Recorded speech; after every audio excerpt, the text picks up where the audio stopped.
Well, some very pointed questions today about a recent Department of Justice announcement concerning Governor Chris Christie of New Jersey. An Inspector General's investigation, that's the guy who does sort of the internal investigations at the DOJ, now singling out five U.S. attorneys, former U.S. attorneys, for breaking federal travel regulations. One of those in question, New Jersey's now Governor Chris Christie, who used to be a U.S. attorney in New Jersey.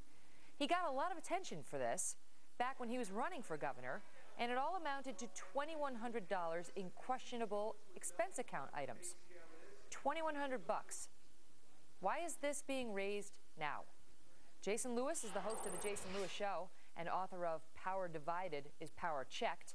And Mark Sawyer is a political science professor at UCLA. Gentlemen, thank you both so much for being here. So now what I find interesting, Jason, is that even the AP, the Associated Press, is raising the question about whether this is some sort of a political hit job on Chris Christie for the Department of Justice to be singling him out. They mentioned four other U.S. attorneys, however, who they accused them of basically staying at nicer hotels than the federal budget allowed back when he was a U.S. attorney. And you say what? Right. Well, this is much ado about nothing. As you say, the amount of money involved is $2,176. This administration spends that in about a nanosecond. So I'm not quite certain what this is about. It was thoroughly vetted during the campaign. It's probably about the empire striking back, Megyn. I mean, Governor Christie has been very courageous in going after education spending in New Jersey, state pensions, transportation projects, and they don't like it. So it is interesting to, if you recall, the Bush administration trying to get U.S. attorneys to prosecute voter fraud, and when they wouldn't, they wanted to fire 5 or 6 of them, and that was horrible. Lay off the independence of the attorneys, and now you've got the IG in a rather odd timing going after $2,100. It doesn't add up. Mark, the Inspector General, I mean, he didn't look just at Christie. He looked at 4 others, but it's particularly harsh on Christie. And Christie's people have come out and said, we dealt with all this back during the campaign, and we said the reason we stayed at the nicer hotels is because it was only in instances in which we couldn't get the cheaper hotels. But the question I have for you is, why is anybody even talking about it? Why is this to the point where the Associated Press is raising questions about whether the DOJ is doing a hit job on Christie?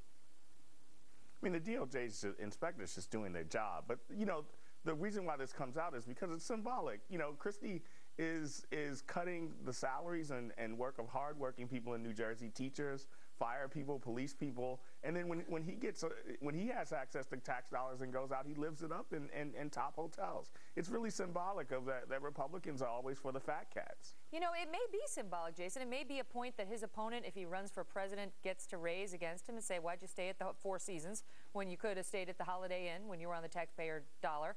But why now? He is happening. You know, he's been governor for a while.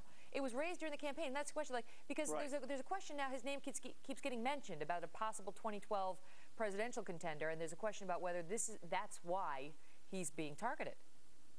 It was thoroughly vetted during the campaign, as you say. And I would challenge your other guests. Let's take a look at Eliot Spitzer's expenditures. Whoops, already went down that road. All right, Andrew Cuomo as Attorney General. Granted, it's a state office, not a U.S. attorney. But I can guarantee you, Megyn, that if you go in with the IG and look at all of these U.S. attorneys, you will find sometimes they stay in hotels because the government rate isn't available, just as Chris Christie said. And Chris Christie isn't asking for his salary to be boosted as governor of New Jersey. He's taking cuts across the executive branch as well as the out-of-control state spending. You've got a New Jersey teacher that can devote $62,000 in their contributions to their health and retirement plan and end up collecting $1.6 million. What this is the empire striking back. They're going after Chris Christie because he's truly trying to get a handle on state spending. Mark, it does look like he's becoming more of a threat to some. As a potential GOP presidential candidate. We saw an admitted left-wing guy, Mark Lamont Hill, who comes on Fox News often on the O'Reilly Factor, go after him on one of our Fox affiliates in Philadelphia just this week, saying he's basically too heavy to be president. Here's the soundbite. Yeah, but he says he's not going to run. Yeah, well, the first thing people do before they run is say, I'm not going to run. Obama did the exact same thing. He said, I'm not going to run, I promise, I'm not going to run. And then like 6 months later, he was running for president. First of all, he can't win. Let's be honest. What do you mean he can't win? Okay, I'm going to say this, and everyone's going to make people mad. He's fat. No. No. Look, I know what you're saying. You mean really fat? No, he's not. He's fat for a politician. He doesn't have the body. Does not have the body type to win a national election against Barack Obama. I mean, there are other issues. But can we? Look at that. Nobody wants to vote. Do people still vote on appearance? Yes. Mark, your thoughts? Mark's a good friend, and I love him, but people aren't going to vote for Christie because he's fat. They're not going to vote for him because he's a job killer. He's been killing jobs in New Jersey. He killed jobs by ending the transportation projects, and he's killing jobs of people that we need. We need teachers. We need fire. They're the people next door who are good middle class people, and he's cutting them down, and he's going to give the money to the richest people in New Jersey, and they're gonna buy another yacht with it, and that's all that's going to happen. Mark, he got elected because New Jersey was an economic basket case to begin with high unemployment and a budget deficit being driven by these lucrative state pension plans. So that's why he got elected. And he's going to drive it up even higher. Well, I got to say, it's Chris Christie came out when he was criticized by John Corzine, who he beat for the governor's role.